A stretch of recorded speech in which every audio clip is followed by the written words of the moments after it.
Hello అండి, నమస్తే. Welcome to కల్పన వంటశాల. ఈరోజు మన వంటశాలలో మంచి రుచికరమైన బ్రేక్ఫాస్ట్ చట్నీ తయారు చేసుకున్నామండి.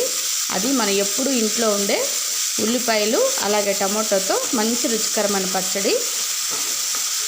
బ్రేక్ఫాస్ట్లు అన్నింటిలో కూడా చాలా బాగుంటుంది. కాబట్టి ఈ పచ్చడి ఎలా తయారు చేసుకోవాలో, దీనికి ఏమేమి కావాలో ఒకసారి చూసేద్దామండి. పెద్ద ఉల్లిపాయలు 2 తీసుకొని ఇలా ఈ విధంగా కట్ చేసుకోవాలి. 2 మీడియం సైజ్ టమోటాలని కట్ చేసుకోవాలి. ఒకవేళ కప్పుతో మెజర్ చేసుకోవాలనుకుంటే 1 కప్పు ఉల్లిపాయలకి 1/2 కప్పు టమోటా ముక్కలు తీసుకోవాలి. కారంకి సరిపడా ఇక్కడ నేను 10 నుండి 12 ఎండుమిరపకాయలు తీసుకున్నాను. ఒకవేళ మీకు కారం తక్కువ కావాలనుకుంటే 2 ఎండుమిరపకాయలు తగ్గించండి. ఒకవేళ కారం ఎక్కువ కావాలనుకుంటే 2 ఎండుమిరపకాయలు పెంచుకోండి. మీ కారాన్ని బట్టి మీరు ఇక్కడ ఎండుమిరపకాయలను యాడ్ చేసుకోండి. రుచికి సరిపడా సాల్టు, 2 టీ స్పూన్ల మినపప్పు, 1 టీ స్పూన్ ఆవాలు, మినపప్పు, జీలకర్ర, 1 ఎండుమిరపకాయని ఇలా గిల్లి వేసుకోండి. ఇప్పుడు తయారీ విధానం చూద్దాము. కొద్దిగా చింతపండు కూడా వేసుకోవాలండి. మీద ఇలా ఒక పెనం పెట్టేసుకున్న తర్వాత ఒక 3 టేబుల్ స్పూన్ల ఆయిల్ వేసుకోండి. ఆయిల్ కాగిన తర్వాత మంటను తగ్గించుకొని మనం తీసుకున్న ఎండుమిరపకాయలు ఇందులో వేసేసి ఎర్రగా దోరగా వేయించుకోవాలి. మంట తగ్గించి వేయించుకుంటే లోపల గింజలు కూడా వేగి మంచిగా ఉంటుందండి పచ్చడి రుచిగా. కాబట్టి ఇలా మంట తగ్గించేసుకొని మంచిగా ఎర్రగా వేగిలాగా ఇలా ఫ్రై చేసుకొని తీసి పక్కన పెట్టేసుకోవాలి. ఇంకా మంచి కలర్ మారి మంచి వాసన కూడా వస్తుందండి. ఆ టైంలో మనం ఈ ఎండుమిరపకాయలంతా తీసేసి పక్కన ప్లేట్లో పెట్టుకొని చల్లార్చుకోవాలి. మంట తగ్గించి ఎండుమిరపకాయలను వేయించుకుంటే లోపల గింజలు కూడా వేగి పచ్చడి రుచిగా వస్తుందండి. కాబట్టి ఇలా ఎండుమిరపకాయలంతా తీసి పక్కన ప్లేట్లో పెట్టేసుకొని చల్లార్చుకుందాము.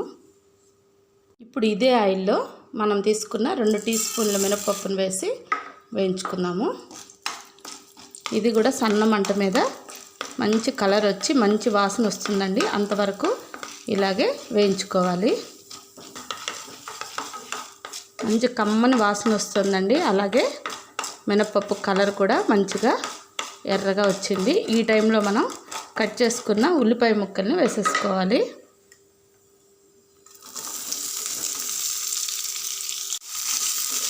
ఇప్పుడు కావాలంటే మంటని మీడియం ఫ్లేమ్లోకి అడ్జస్ట్ చేసుకోవచ్చండి. ఈ మినపప్పుతో పాటు ఉల్లిపాయలను కూడా హాఫ్ కుక్ అయ్యేంత వరకు ఇలాగే ఫ్రై చేసుకోవాలి. ఇలా ఈ విధంగా హాఫ్ కుక్ అయ్యేంత వరకు ఉల్లిపాయలను వేయించుకున్న తర్వాత మనం కట్ చేసుకున్న 1/2 కప్పు టమోటా ముక్కలు ఉన్నాయి కదండి, అవి కూడా ఇందులో వేసేసుకోవాలి. ఇప్పుడు వీటిని కూడా కలుపుకుంటూ టమోటా ముక్కలు మెత్తబడేంత వరకు ఇలాగే కలుపుకోవాలి. ఈ విధంగా టమోటాలు, ఆనియన్స్ మెత్తబడిన తర్వాత ఇందులో మనం రుచికి సరిపడా కల్లుప్పు వేసుకోవాలి. ఒకవేళ మీ దగ్గర లేకపోతే నార్మల్ సాల్ట్ కూడా వేసేసుకోండి. అలాగే మనం తీసుకున్న కొద్దిగా చింతపండు కూడా ఈ వేడికి ఇందులోనే వేసేసి స్టవ్ ఆఫ్ చేసుకొని ఇదంతా ఒకసారి వేడి మీద ఈ చింతపండు మెత్తబడేంత వరకు ఇలాగే చల్లార్చుకోవాలి. ఇలా ఒక మిక్సీ గిన్నె తీసుకొని మనం చల్లార్చుకున్న ఎండుమిరపకాయలని ఈ గిన్నెలో వేసేసుకున్నాము.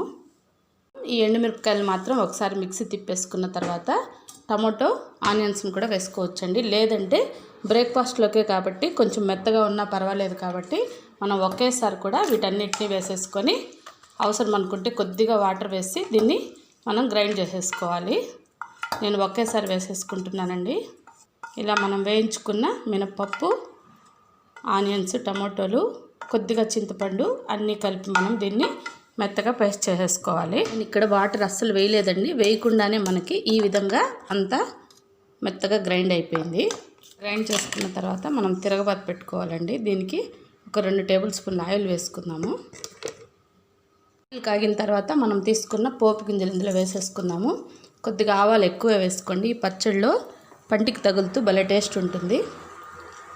ఇలా ఆవాలు, జీలకర్ర, మినపప్పు వేసేసుకున్న తర్వాత ఒక మిరపకాయను కూడా ఇలా తుంచేసి వేసుకున్నాము. తర్వాత కరివేపాకును కూడా వేసేసుకున్నాము. ఇప్పుడు ఇందులో మనం మిక్సీ వేసుకున్న చట్నీని ఇందులో వేసేసుకున్నాము.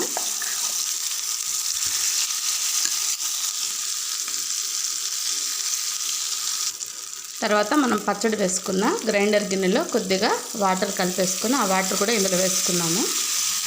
ఇలా నీళ్లు వేసేసుకున్న తర్వాత ఇదంతా ఒకసారి కలుపుకుంటూ ఒక 2-3 నిమిషాలు కొద్దిగా గట్టిపడే వరకు ఈ పచ్చడిని మనం ఇందులో కుక్ చేసుకోవాలి. చూసారు కదా, తిరగబత్తలో ఈ మర ఒక 2-3 నిమిషాలు ఆయిల్ అంతా కొద్దిగా పైకి తేలే వరకు, అలాగే పచ్చడి అంతా కూడా చిక్కబడే వరకు ఒక 2-3 నిమిషాలు ఇలా కుక్ చేసుకున్న తర్వాత మనం స్టవ్ ఆఫ్ చేసుకొని సర్వ్ చేసుకోవాలి.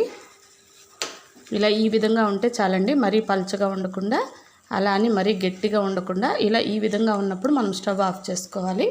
దీన్నంతా ఇప్పుడు సర్వింగ్ బౌల్లోకి తీసేసుకుందాము. సరే కదండి, ఎంత ఈజీగా మనకి ఆనియన్ టమాటో చట్నీ రెడీ అయిపోయిందో.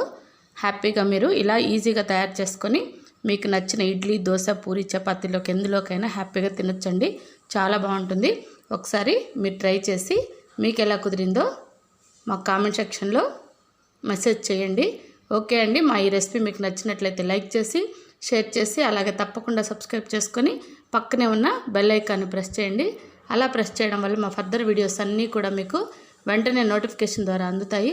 చక్కగా అవి చూసి సమయం ఉన్నప్పుడు ట్రై చేసి హ్యాపీగా తిని ఎంజాయ్ చేయండి. మరో మంచి రెసిపీతో మళ్ళీ కలుద్దాం. బాయ్ అండి.